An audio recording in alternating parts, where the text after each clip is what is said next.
अस्सलाम वालेकुम दोस्तों, रंग बिरंगी की दुनिया में आपको खुशामदीद।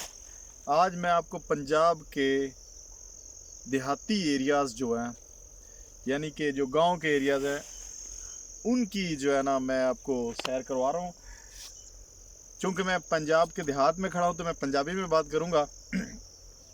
जनाब है देखो, कच्चे राह ते सच्चे लोग, एक कहावत जी है ना एवं नहीं बनी। मैं अज अपने फार्म हाउस से आया, ए मेरी गंदम खड़ी है, इनू मैं चेक करन आया। माशाअल्लाह अल्लाह ताला दी बड़ी करम नवाजी है कि अच्छी जी इनकी ग्रोथ है, अच्छी हो रही है।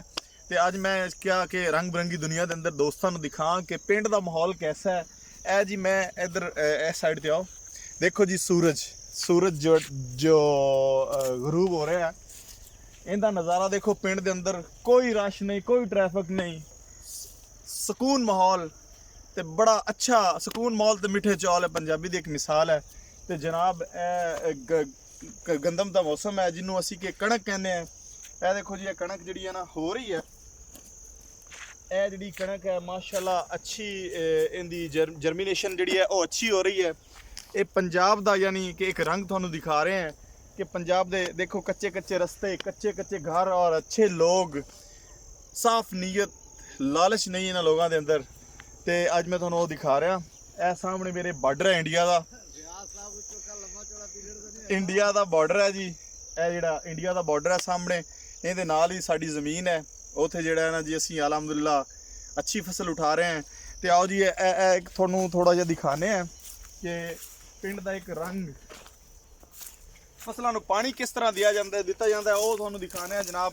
मैं भी अपनी पैंपो ते, क्योंकि कच्चे रस्ते ने, पैंपो देखो खड़ी है, वो पैंपो देखो, पैंपो खड़ी, पैंपो कच्चे रस्ते ते पैंपो चलती है, तो कोई गड्डी शड्डी नहीं आ सकती, लिहाजा पैंपो ते आना पैंदा है, तो पैंपो ते जाना पैंदा है। तो आओ जी तुहानू पिंड का एक रंग और दिखाने हैं। यह देखो कितना गरूब हुंदा सूरज, देखो जी। यह जी इनू पंजाबी के अंदर पीटर कहते हैं, पीटर। यह पीटर है जी।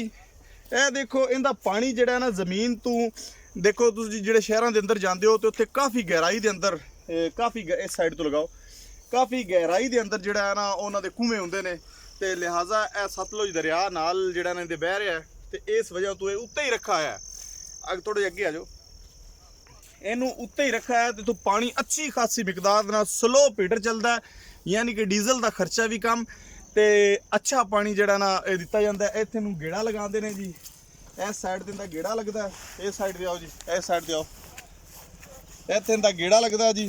तो हुण मेरे को चाबी नहीं है, इनका इत्थे गेड़ा लगा तो यह चलता है पटा, पटे चलण के नाल नाल जिहड़ा है ना जी, ये दूसरा ये स्टार्ट हो जाता है। पीटर तो समझते हो कि ये जिथे बिजली नहीं जा रही उत्थे असीं पीटर नाल फसलों नूं पानी दे रहे हैं। तो सब तो मज़े की गल जी है, हैरान कुन गल कि जमीन के उत्ते ही पानी आ, जमीन के उत्ते ही, यानी कि जमीन थोड़ा जिहा सिर्फ इनू खोदा गया तो उनके विच पैप लगा तो बोर किया गया, तो बहुत सारा उत्ते पानी है जी। इस साइड तो लगाओ इधर। तो देखो जी आज दोस्तों मैं रंग बिरंगी दुनिया के अंदर पिंड का एक कल्चर और दिखा रहा कि इत्थे पानी आता है जी। यह कच्चे खाडे, इन्हों पंजाबी के अंदर खाडा कहते हैं जी, तो उर्दू इंग्लिश के अंदर स्विमिंग पूल कहते हैं।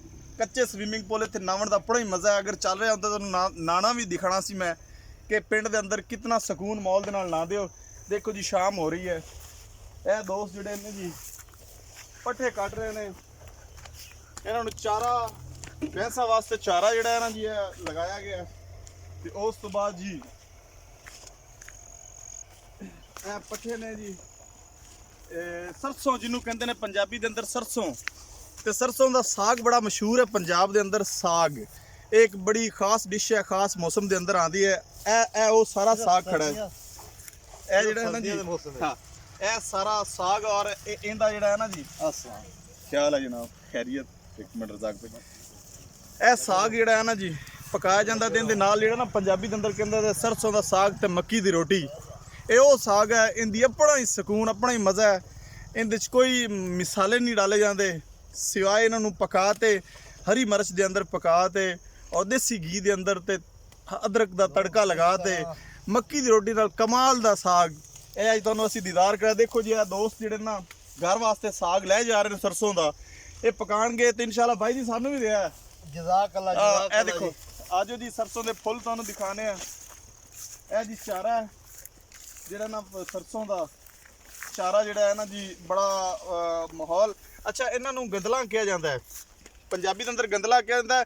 ਬਚਪਨ ਦੇ ਅੰਦਰ ਯਾਨੀ ਪਿੰਡ ਦੇ ਅੰਦਰ ਜਿਹੜੇ ਲੋਕ ਅਸੀਂ ਬਾਹਰ ਜਾਂਦੇ ਆ ਦੂਸਰਾ ਆਪਣੇ ਆਪਣੇ ਫਸਲਾਂ ਦੇ ਅੰਦਰ, ਤੇ ਗੋਂਗਲੂ ਸ਼ਲਜਮ ਜਿਹਨੂੰ ਉਰਦੂ ਦੇ ਨਾਲ ਸ਼ਲਜਮ ਕਹਿੰਦੇ ਆ, ਗੰਦਲਾ ਇੰਜ ਕਰਤੇ ਛਿੱਲੋ ਜੀ, ਤੇ ਇਹ ਇਹਦੇ ਅੰਦਰੋਂ ਬੜੇ ਸਾਰੀ ਇੱਕ ਅੱਛਾ ਖਾਸਾ ਤੁਹਾਨੂੰ ਤਾਜ਼ਾ ਯਾਨੀ ਕਿ ਖਾਦਾਂ ਸਪਰੇਆਂ ਤੋਂ ਦੂਰ ਸਿਰਫ ਦਰਿਆ ਦੇ ਪਾਣੀ ਨਾਲ ਪੱਕੀਆਂ ਹੋਈਆਂ ਫਸਲਾਂ ਅੱਜ ਉਹ ਅਸੀਂ ਤੁਹਾਨੂੰ ਦਿਖਾ ਰਹੇ ਹਾਂ।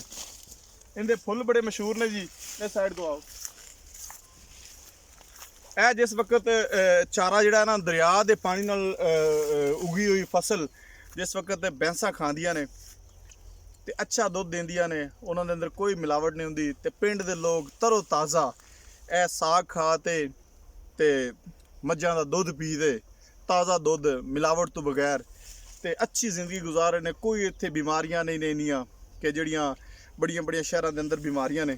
ਤੇ ਲੋ ਦੋਸਤੋ, ਰੰਗ ਬਰੰਗੀ ਦੁਨੀਆ ਦੇ ਅੰਦਰ ਪਿੰਡ ਦਾ ਇੱਕ ਤੁਹਾਨੂੰ ਨਜ਼ਾਰਾ ਦਿਖਾਇਆ, ਪੀਟਰ ਦਿਖਾਇਆ, ਆਪਣੀ ਪੈਂਪੋ ਦਿਖਾਈ, ਤੇ ਮੈਂ ਜਿਹੜਾ ਨਾ ਮੌਜਾਂ ਕਰ ਰਿਹਾ। ਤੇ ਤੁਹਾਨੂੰ ਵੀ ਦਾਵਤ ਦੇਣਾ ਕਿ ਕਦੇ ਪਿੰਡ ਦੀ ਸੈਰ ਵਾਸਤੇ ਆਓ, ਰੰਗ ਬਰੰਗੀ ਦੁਨੀਆ ਦੇ ਅੰਦਰ ਇੰਜੋਏ ਕਰੋ। ਤੁਹਾਡਾ ਮੇਜ਼ਬਾਨ ਰਿਆਜ਼ ਖੁੱਕਰ, अस्सलाम वालेकुम।